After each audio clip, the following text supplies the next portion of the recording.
Not even university education is enough for some people to grasp the law of identity, which in simple terms states that you can't have your cake and eat it too. Yet some pro-Hamas students believe they should be able to exercise freedom of speech by occupying campus grounds and, in some cases, physically attacking other students and still be allowed to graduate and receive their diploma. Welcome to the Daily Objective. Today we're going to talk about some students basically being either suspended or their diplomas being withdrawn, at least for the time as long as the investigation for their involvement in the campus intifada, as we like to call it. Joining me today is James. Hey James, how are you doing? Great. How about you? I'm uh I'm okay. But this topic should be interesting. So I have a bunch of quotes, but yeah, basically in many universities, and just to list some of them, it's the big ones: Princeton, Harvard, Columbia, I think even University of Chicago have basically withdrawn or are not allowing some students to graduate basically because of their involvement in the protests on the university campuses, uh, the so-called pro-Palestinian protests. So maybe just to list of some. Uh, I don't know. I think we can talk about this later. So let me go to James now first. So what do you think about this? Some students are being withheld their diplomas. I mean, isn't this a violation of free speech? I mean, they just spoke their mind, and now their life is going to be ruined.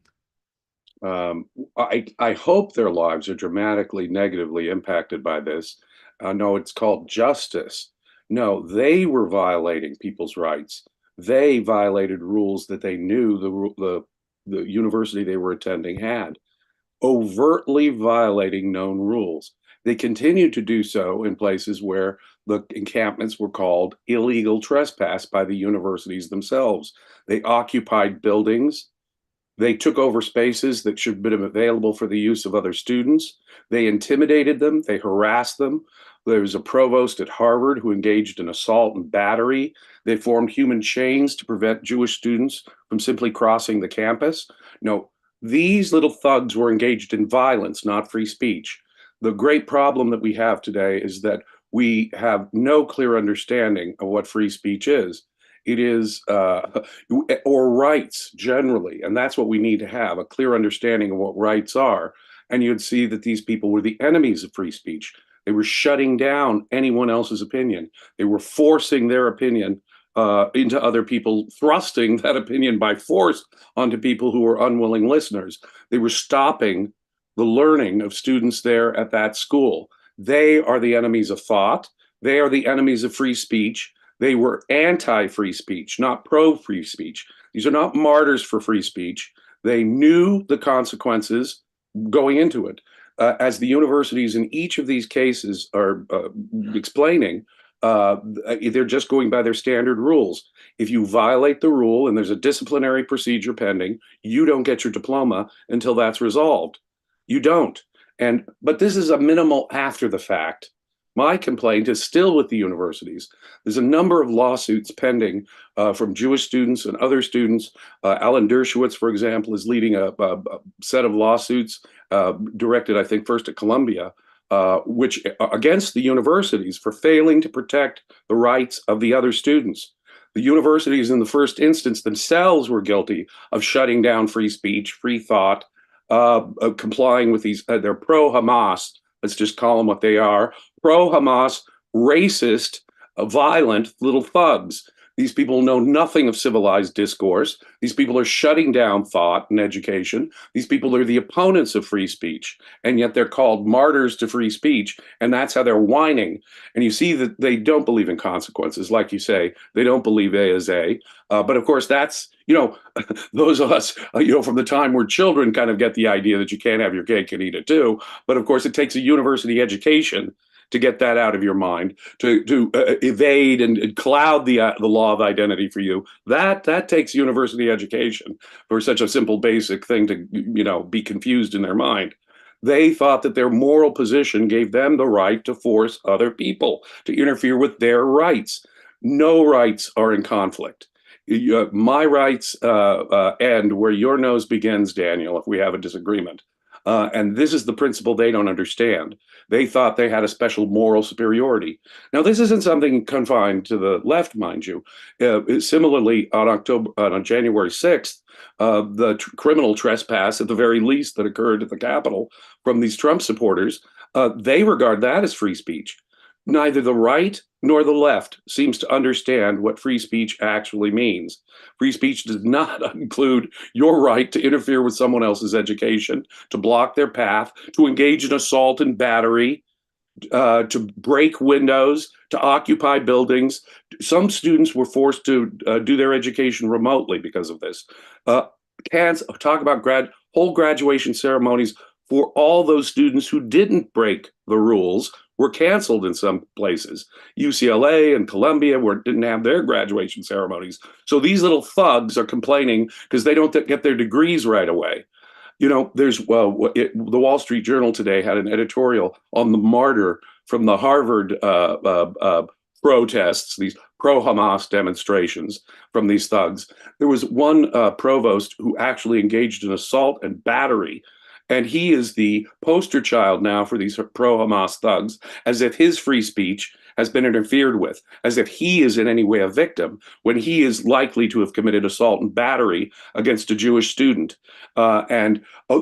Get this, because the provost there was African-American, they're saying this is racism.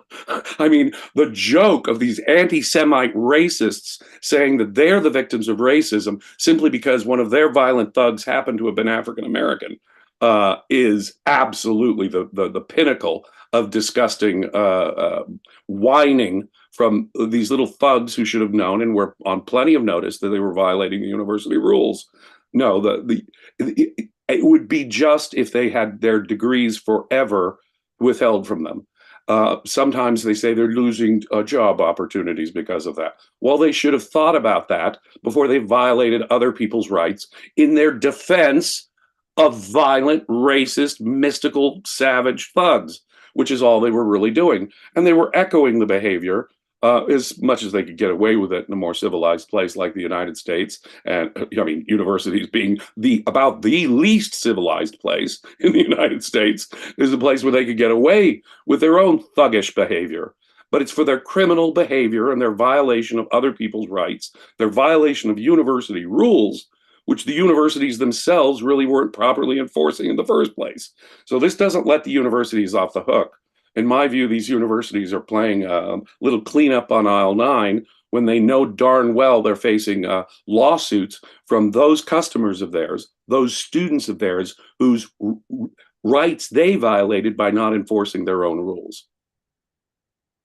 Yeah, so in modern language, let's call it that, there is a few words that are basically just what I would call free passes. That once you say it, it doesn't have any meaning. It actually just gives you complete permission. And I think free speech, unfortunately, is one of those concepts that have become like this. For conservatives, as you said, although I won't use the example of January 6th. I don't know of anyone like calling that free speech, but they would call for the nationalization of Twitter or different social medias just because some conservatives were banned from that. And on the other, yeah, private editing on they don't know. The right does not understand free speech any better than the left does. They think a private platform with its editorial policies is somehow censorship. No, it is not. So our friends on the left and our friends on the right are both deeply confused about what free speech is and what rights are in general. Yeah, of course, Rand, who made this all perfectly clear back with the student campus demonstrations and riots back in the 1960s, specifically at Columbia University. I urge everyone to read Ayn Rand's brilliant essay, The Cashing In, the Student Rebellion, and her other work on rights, man's rights. She understood what free speech was. It does not involve violence, trespass, breaking windows, and violating other people's rights ever. That's just not free speech. Yeah, and so I have quote from one of the students saying, 4 years and just a criminal record, nothing else, referring to the fact that he won't get his diploma, said Youssef Haswe, one of the 4 students at the University of Chicago. And then he also says, a decade of high school and college work down the toilet because I decided to express my free speech. And again, you see this again. Free speech for them means occupying university campus grounds to the point. I mean, he specifically is from the University of Chicago, so I don't remember much about those protests. Maybe James, you know more about those specific ones.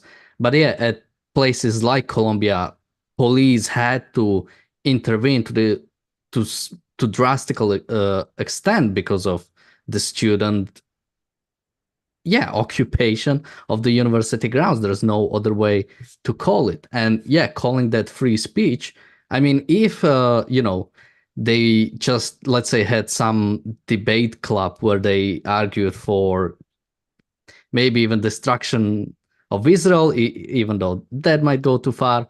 But if it's like restricted to some sort of club and they are not breaking any rules of the university, if the university try to deny them the diplomas because of that, I could somewhat understand it and maybe even stand behind it. But this is nothing like that. They are breaching the rules of conduct. They are breaching the rules of the university, and in some cases even law. So you shouldn't. Criminal law in many cases, as I say, assault and battery, forming human chains that prevent students from crossing campus, breaking windows, occupying buildings. And let's just take the encampments themselves. Those encampments were not their property. They're there for the use of students and faculty and other employees, presumably there. Everyone who has a right to be at Columbia has a right to use those open spaces. They violently, forcefully, and refused to leave, seized that property and prevented others from having their rights at the university and access to all parts of the university available to them. No, as you point out, they could have written editorials. They could have had hired a speech hall, gotten permission to do a rally, a peaceful rally at some part of the campus or some public park that didn't interfere with someone's rights. They could have gone on a YouTube channel. Look at Professor Finkelstein. Look at Owen Jones. I mean, when you think about all the media outlets that they had available to them to spout this pro-Hamas propaganda, those people are not being accused of anything. That was free speech. As disgusting, vile, anti-Semitic as it is, Professor Finkelstein, as far as I know, even Owen Jones, as far as I know, has not used force to violate people's rights in trying to get their point across. That's free speech. Get a YouTube channel. Say whatever you want, Mr. Student. Your suspension has zero to do with free speech or suppressing your thought. It has to do with you suppressing other people's thought, other people's rights, other people's access to education, and all manner of other crimes. Of course, for that kind of confusion, that kind of martyrdom, and the way the article puts it tells you everything about the confused world in which we live now, in which rights are simply not understood.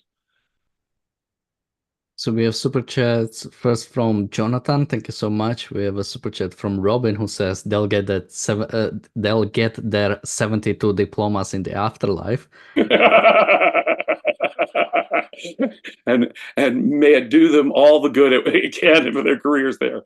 No, their careers should be negatively affected here on Earth, and they really should be. I wouldn't say kill them. Give them the proper criminal punishment they deserve. The fines, whatever the jail time they deserve if they engaged in vandalism or violence, and Guess what? Don't give them those diplomas. They violated the rights of other students. They violated university rules. The universities would be well within their rights to forever deny them and flush that 4-year education down the toilet, sir, as you richly deserve to have it. You do not deserve the benefits. You do not deserve the benefits of that diploma when you violate university rules and violate the rights of other students. You have forfeited any claim to it. I don't care how much time and work you spent on getting that degree. I don't care how much money you spent on it. You forfeited that right when you violated other people's rights. And also, thank you, Jonathan. He says, years ago, Leonard Peikoff observed two of the biggest dangers facing modern college students: drug addiction and going to class.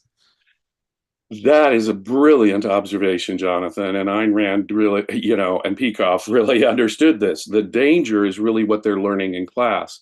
Who confused them about rights? Who gave them the idea that they have a right to threaten other students or block other students or occupy buildings, commit vandalism or assault and battery, engage in violent threats? Who gave them the thought that that had anything to do with rights or free speech? It was their professors. It was their professors. And as I say, so long as the both right and the left seem to be deeply confused about what freedom of expression and free speech really means, it's the professors who, at the end of the day, are responsible. It's the university itself. It's like I say, it's a little too, it's closing that barn door after all the cows have escaped. University of Chicago, Harvard, Vanderbilt, Princeton, any of the others who are doing such similar things. Now, mind you, that's only some of the universities. Some of these universities are absolutely letting these little thugs get away with it. And that, of course, is just green light and appeasement. The complaints that you hear in this report are actually the joke, right? If the media itself is out there calling this free speech and just uncritically quoting this kid, they too are part of the problem, but they went to American universities too, probably, where their idea of rights was completely obliterated. I won't even say confused, but obliterated. Also, thank you, Bonnie, for your super chat. And someone brought up the point that these people often, on the one hand, they use the free speech, and on the other, use the right to protest. And the more I think about the term of right to protest, it really does seem like it is an improper concept in some way. Because what I'm struggling to find is, find an action that is a protest, a right to protest, that is completely separated from, let's say, the right to free speech or right to your own property. Because whenever I hear people saying this right to protest, is the people who chain themselves to someone else's property or obstruct highways, stand on roads, again, occupies either public property, which is improper, but or in many times private property. So what do you think? Remember how that began? It began with them literally blocking some of the great bridges in America, the Brooklyn Bridge and the Golden Gate Bridge, and preventing normal business. The thousands upon thousands of vehicles and people that cross those bridges every day, their rights were all violated. This protest that claims the right to block streets, to block your path, to violate your rights, see, is totally invalid. And that term, right to protest, blurs that distinction. Now, I can give you a kind of protest that would be totally peaceful and appropriate. For example, when the Soviet Union was around, I would not attend Russian cultural events because it was the Soviet Union that was being promoted. My failure to go to the Russian ballet, my failure to buy some Russian product is my kind of protest. But all I'm doing is not buying something. Or let's say there are other kinds of protest of that kind. You can protest in a peaceful way that doesn't violate other people's rights. But the term protest is so sloppily used that the right to protest should be rejected as a valid concept. What you have a right to do is not buy something. You have a right to not attend the university. You have a right to complain not using someone else's property, but to complain through your own private means in any way you can about it. So my withholding, my sanction for things that I disagree with, I regard as a form of protest, but it's not protesting as such. It's simply my property rights. It's simply my actual right to free speech. Again, rights are it's the concept of rights that has really been destroyed in our time. Free speech, I'm afraid, is in a very sad situation when people think that interfering with other people's rights can ever be a valid, quote, right to protest, which in general there is not. It depends on the nature of your protest. And nearly every time they invoke that concept, it's so they can justify violating someone's rights. Because, gosh, after all, I have a right to protest. No, you no more have a right to. Free speech is not you getting a megaphone when someone has been invited to give a speech and shout that guy down. You're violating the rights of the speaker, the private hall that had invited them, and all those who wanted to listen to them. You're the violator of free speech when you bring in that megaphone. You're not defending your own free speech rights. And in this, we have to understand Ayn Rand's great revolution here. Rights are a unity. Rights can never be in conflict. There's really only one fundamental right, our right to life. And based on man's nature, that means our right to act on our own judgment, so long as we don't coercively interfere with the equal right of everyone else. That concept, I'm afraid, is lost. And that's the only valid concept of rights. So we have a super chat from Lori Cheto who says, no right to blockade last time I looked. And yeah, I think that's what people usually hide behind, the right to protest, to basically, have some sort of permission to interfere with someone else's property. But I think one useful concept in this way is civil disobedience, which I think, I'm not sure what's the actual definition, but the way I understand it, it is breaking the law, but basically knowingly and knowing that you're in a sense breaking the law, which I wouldn't always say it's bad, but it should come with a certain expectation. You are breaking the law, and you should expect something's gonna happen. And even when you are doing civil disobedience, again, it doesn't give you the right to violate someone else's property. So I think, in America, probably the best case of civil disobedience is Rosa Parks. It wasn't like she went on and to steal some bus and sit in front just to, civilly disobedient. Or what we've seen a lot when it came to BLM protests is a lot of destruction of stores, oftentimes even black-owned stores. I remember there's the one video about, some store got destroyed that was owned by a black woman, and she was like, if you are gonna destroy my business, you might as well kill me. Like, what are you doing? And you've destroyed all that work, all of her efforts, her life, in effect, a part of her life you ripped away from her. And what did she do? A black business owner. Exactly correct. If I engage in civil disobedience, let me set out the conditions that I think it would be valid under. The law itself is invalid. The law itself violates rights. Now, imagine if I am protesting a law how could I intentionally disobey a law that protects people's rights without violating their rights? That would always be wrong. So you see, if I intentionally, like Rosa Parks, disobey an invalid law, a rights violating law, blacks at the back of the bus. Wait a minute, my rights are being violated. If I violate a law that violates my rights, I am doing a morally correct thing and necessarily not violating someone else's rights.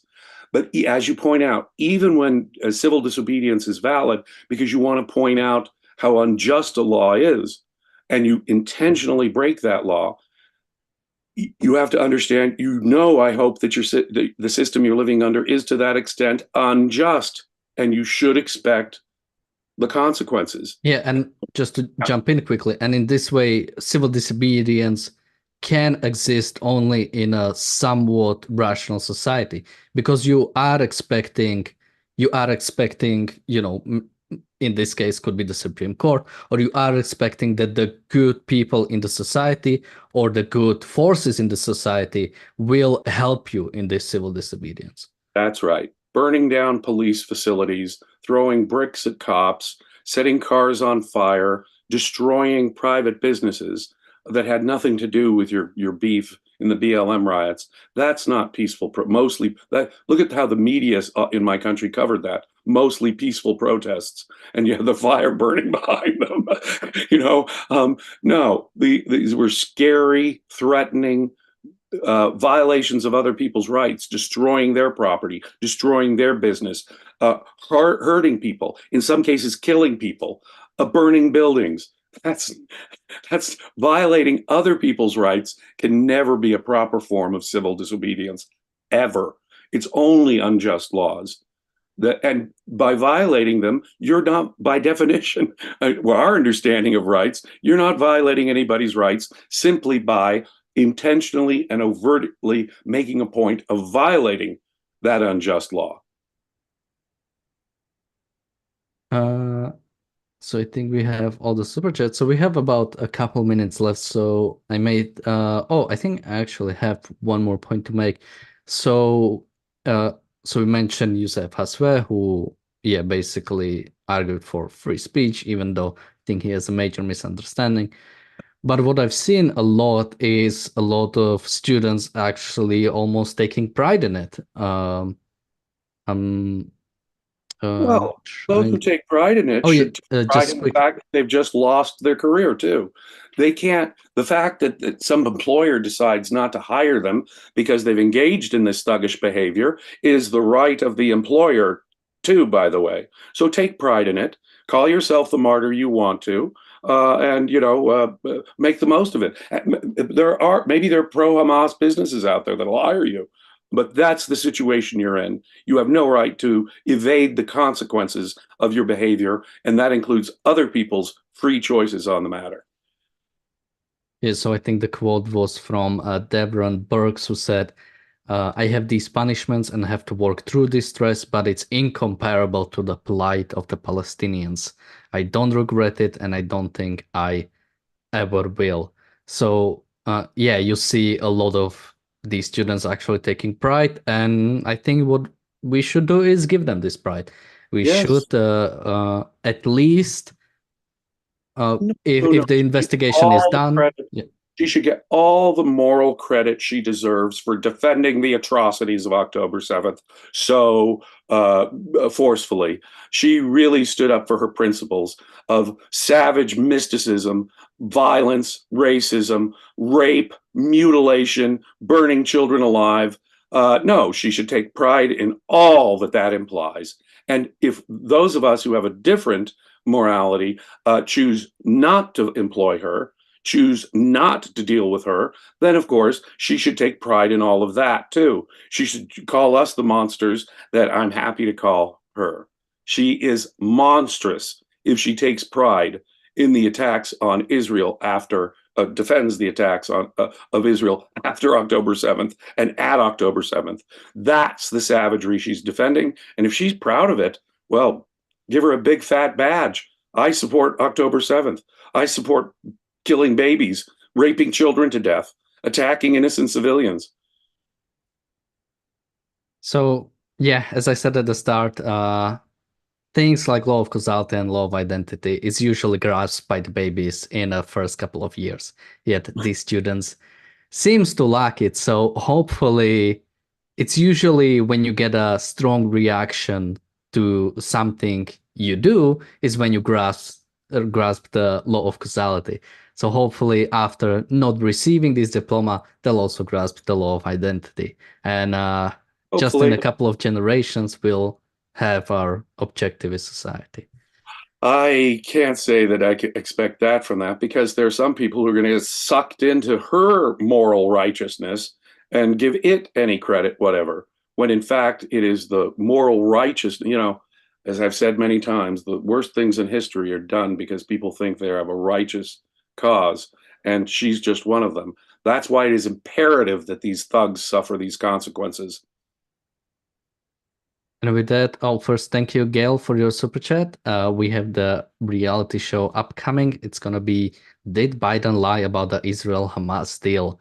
So we talked, I think, on Saturday about the proposed deal that was my understanding was that it was originally Israeli deal and Biden just presented it, but now Netanyahu claims that Biden's deal or the way Biden presented it had huge gaps inside of it. So we'll talk about this on the reality show. I'm putting the link in the chat. Thank you, James, for joining me today. Thank you, everyone, and bye-bye.